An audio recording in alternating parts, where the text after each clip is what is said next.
Fala, meus queridos amigos, como estão vocês? Estão bom, né? Desde a antiguidade, o sonho do ser humano era voar. Voar, subir, subir. E isso acontece desde as lendas, né? Por exemplo, você já ouviu a lenda do Ícaro, que voou com asas de cera, que foi feito pelo seu pai, o Dédalo, né? Ele voou perto demais do Sol, derreteu e ele caiu e morreu. Mas antes de 1900, a humanidade já estava dando seus primeiros passos no que seria a revolução do avião, né? De voar pelo céu, transportar as coisas. Tanto que o Samuel Pierpont Langley foi um dos pioneiros no estudo da aviação. Claro que ele não saiu voando de cara, né? Até porque era antes de 1900, ele usava catapulta, ele colocou uma casa no meio do oceano para testar uma criação dele. Não deu muito certo, né? Mas a partir daí vieram ideias que realmente revolucionaram o mercado da aviação.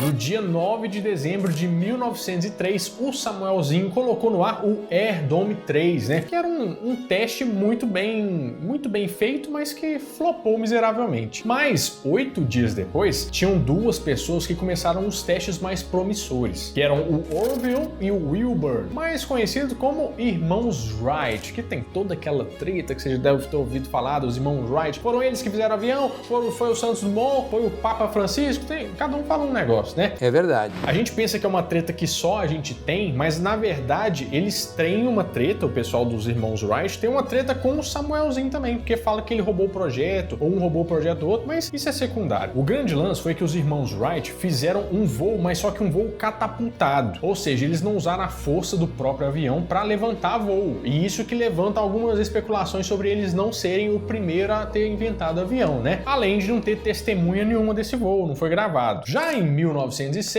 Santos Dumont fez um voo em Paris com 14 bis, com mais de 1000 pessoas de espectadores, né? Uma filmagem disso, e ele mesmo, o avião dele resolvia. Ele não fazia nada que tinha que catapultar, jogar, carrinho de fricção, não. Ele tinha as rodinhas, a própria propulsão do avião fazia ele levantar voo. Esse voo foi de 60 metros de distância, 7 segundos e a 2 metros do chão, o que ficou configurado como o primeiro voo da história e o pai do avião moderno. Já em 1910, você deve saber que aconteceu um período histórico ali que acelerou um pouco as coisas, que foi a Primeira Guerra Mundial. É engraçado a gente pensar que em 1900 estava sendo criado o que seria um avião todo cheio de bambu, papel, madeira, uns negócios assim, né? E em 1910 já estavam pensando isso para o uso militar. A guerra começou em 1914 e seria muito estratégico para qualquer país conseguir levar o exército dele não de barco, né? Ou, sei lá, a pé, mas de avião. Já pensou transportar esses soldados? Ia ser uma vantagem estratégica muito grande.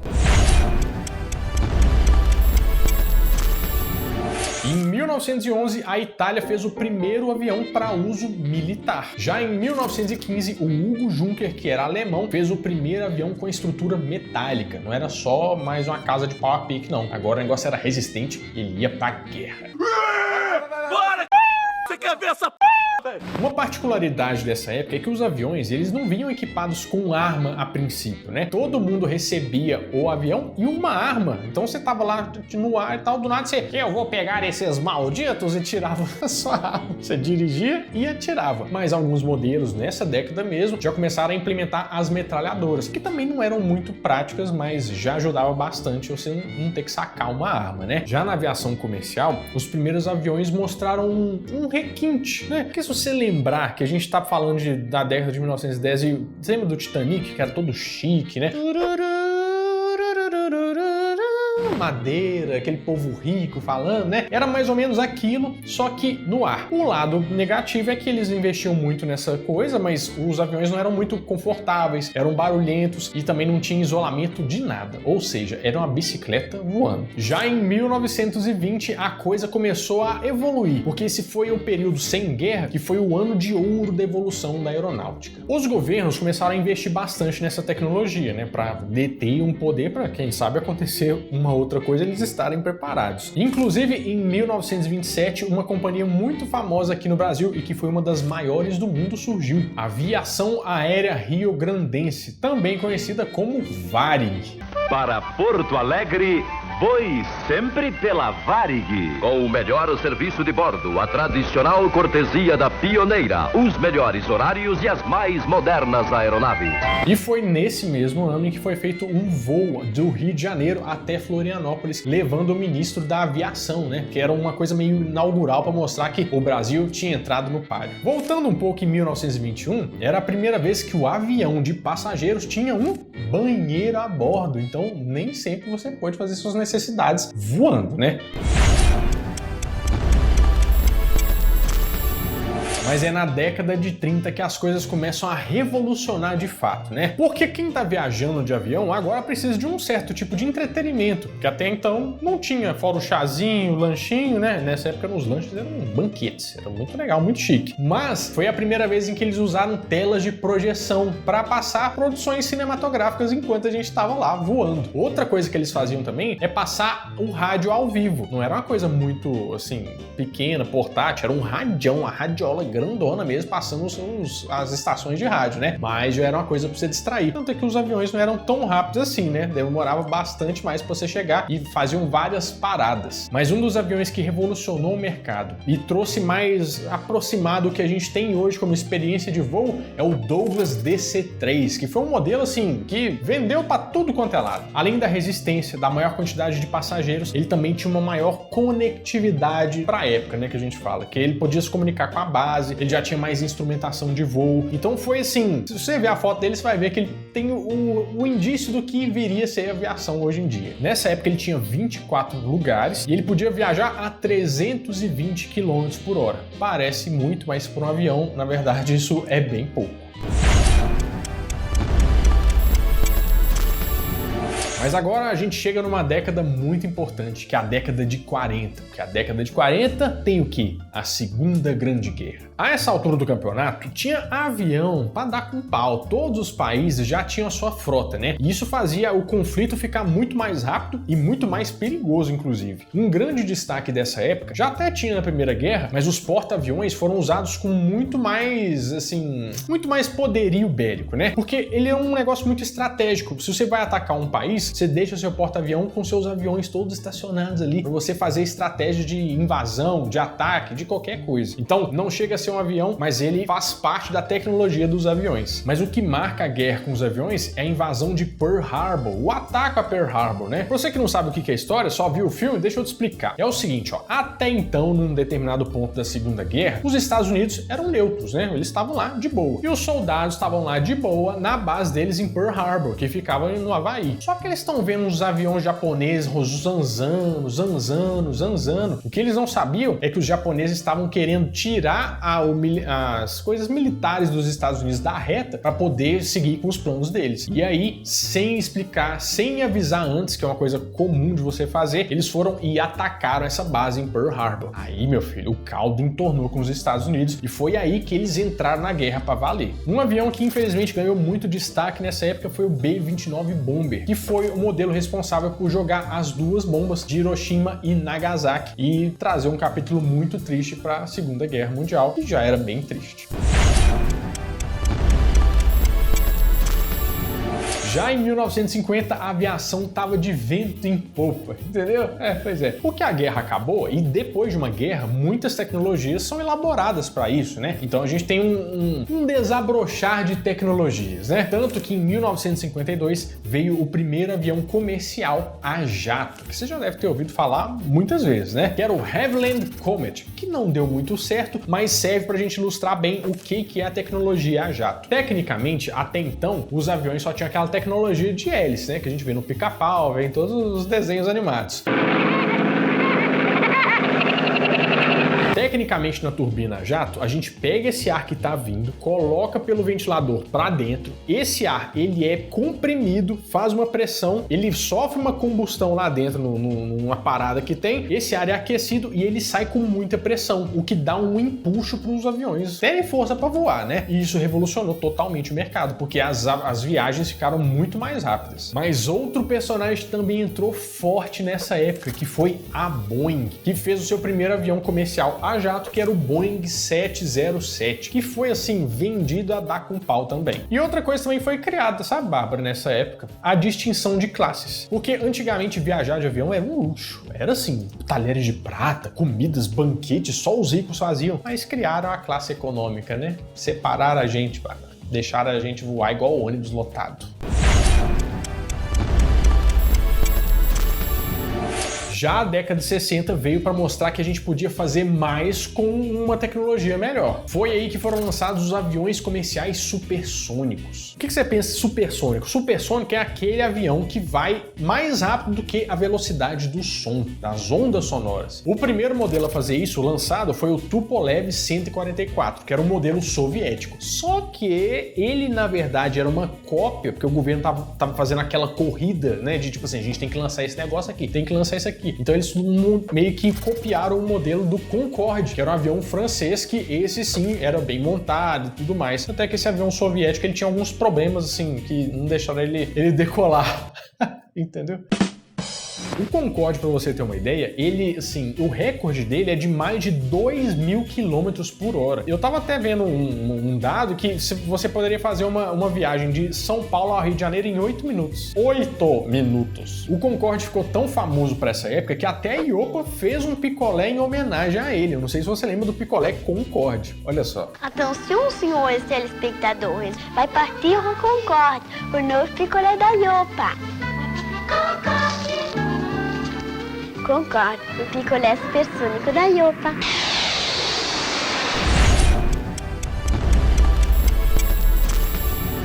Já na década de 70, além do disco, tinha outra coisa também, porque chegou a menina dos olhos da aviação, o todo-poderoso dos céus, o Boeing 747. Por que ele era um avião tão especial assim e foi usado durante tanto tempo? Porque, primeiro, ele levava em média 400 passageiros, é bastante coisa. Ele é um avião que fazia as viagens transcontinentais, né? Só que ele tem uma história muito engraçada por trás, porque, teoricamente, depois do Boeing 707 que eu falei com vocês, o pessoal precisava de uma evolução para ficar mais, assim, fazer mais com menos, fazer menos consumo e levar mais gente. A Pan Am, que é uma companhia americana, ela resolveu fazer uma encomenda disso para a Boeing. Só que ele foi fazer um teste, estava tudo bem, tudo muito bom. Ele acabou regaçando o trem de pouso dele e o pessoal ficou meio com o pé atrás, falou assim: ih, rapaz, esse avião não vai dar certo, não. O trem tá estourando todo aí. E as companhias de segurança lá dos Estados Unidos falaram assim: não vai lançar esse trem, não. Vai todo mundo ir pro saco, vocês são doidos? A Boeing, teoricamente, teria que cancelar esse projeto, né? Porque continuar com ele ia gastar mais ou menos 5 milhões de dólares por dia em desenvolvimento. E tem mais, porque a Boeing fica em Seattle, né? Se a Boeing parasse de fazer, eles iam simplesmente destruir a economia de Seattle, ia virar quase uma cidade fantasma. Aí a Boeing tomou uma medida muito corajosa e continuou o desenvolvimento desse projeto. Tanto deu certo que a Pan Am comprou os aviões mesmo, né? E todas as outras companhias ficaram com inveja, porque, né, tinha que equiparar o poder deles ali e pediram também o Boeing 747, que foi um sucesso e ficou durante bastante tempo sendo a menina dos olhos de toda a companhia.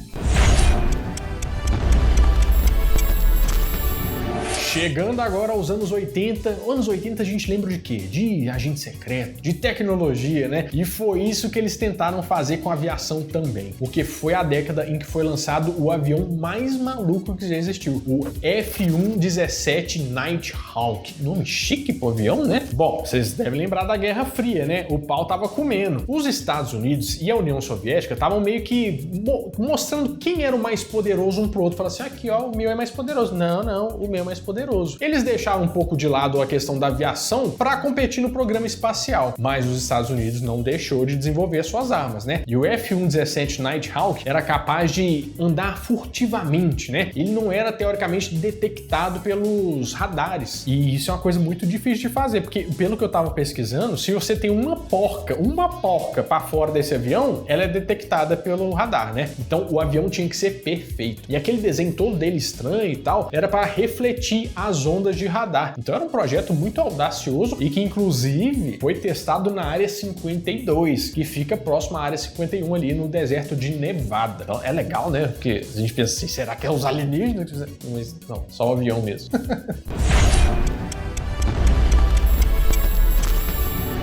Já um pouco mais pra cá, lá nos anos 90, a gente tem, assim, uma implosão do mercado brasileiro. É basicamente isso que aconteceu. Você lembra que eu falei da Varig? Pois é, ela e várias outras companhias tiveram muitos problemas nessa década. Primeiro, a VASP, que era uma companhia paulista, ela foi privatizada e já começou a sumir também. A Transbrasil também começou a sofrer algumas dificuldades econômicas na segunda parte da década de 90. Já a Varig, ela não acabou nessa época, mas ela começou a ter muitos problemas. E pra você ter uma ideia, era uma das maiores companhias do mundo, que nem eu te falei. Então, pra quebrar a Varig, foi assim, trabalharam firme ali. Alguns dos motivos, por exemplo, vamos roubar um pouquinho, em 86, o Plano Cruzado congelou o preço das passagens. Era uma medida meio populista, né? Só que isso não congelou os custos, então isso aí já deu um tomba, né? Em 1990, o nosso ex-presidente, o Fernando Collor de Mello, fez o favor de abrir o mercado. Só que o problema é que as outras companhias também podiam competir agora com a Varig, tanto a Transbrasil, a VASP e tal, para fazer voos internacionais, como as companhias de fora também. Então, assim, né? Aí ela não estava preparada para tanto.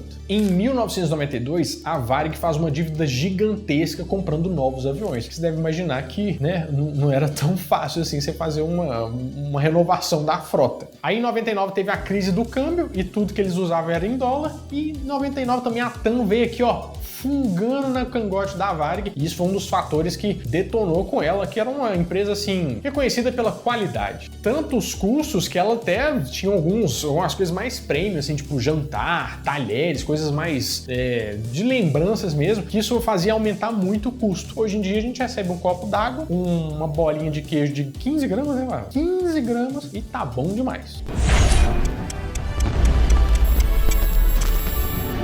Já a década de 2000, a gente não pode deixar de falar sobre a guerra ao terror. Você sabe o que foi isso? Bom, a gente não pode falar do evento inominável que deu origem à guerra do terror, mas o George W. Bush, em seus 2 mandatos, resolveu que ia invadir alguns países, né? Porque teoricamente ele ia acabar com o eixo do mal. Então, nessa época aí, invadindo o Iraque, o Irã e toda essa rapaziada aí, eles começaram a investir em tecnologias não tripuladas, os drones. Claro que essas medidas foram muito criticadas, né? Tanto é que a ONU não apoiou essa invasão, mas a tecnologia evoluiu bastante com essas empreitadas deles, né? Já em 2001, a Gol foi lançada aqui no Brasil com um voo inaugural, como o teste, falando todo mundo, a Gol saiu pro mercado.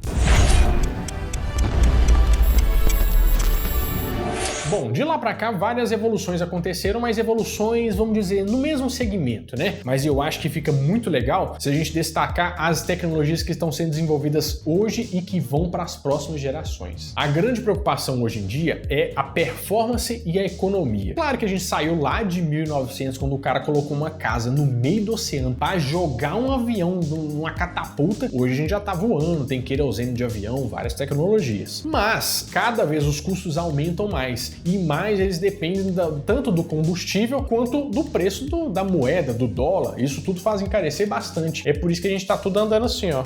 Igual lata de sardinha. Pensando na tecnologia mais comum, a gente já tem uma evolução. Por exemplo, o Airbus A220 já tem uma proposta um pouco diferente. Ele prega mais o conforto do pessoal, né? E ao invés daquelas fileiras de 3 lugares, eles aumentaram o espaço de cada lugar e aumentaram o avião para trás, né? Então tem o mesmo número de passageiros, porém com um pouquinho mais de conforto. Esse avião tá encomendado, ele está sendo produzido e possivelmente ele vai estar no ar daqui a algum tempo. Tem também o sucessor espiritual do 747, que é o 777X, que tem assim toda além de maior espaço, ele tem uma melhor tecnologia e tem uns outros negócios que vão deixar tudo mais confortável. Mas agora tem outro tipo de combustível que as pessoas estão pesquisando bastante. Por exemplo, não é de se espantar se daqui a algum tempo os aviões começarem a rodar com células de hidrogênio. Teoricamente ainda é impossível, né? Teoricamente eles ainda não fizeram. Mas o hidrogênio, eles tentam fazer isso com os carros também, é um combustível que pode ser uma energia limpa, né? Ele não vai causar tanto impacto quanto o motor a combustão, por exemplo. E claro que também é uma tecnologia que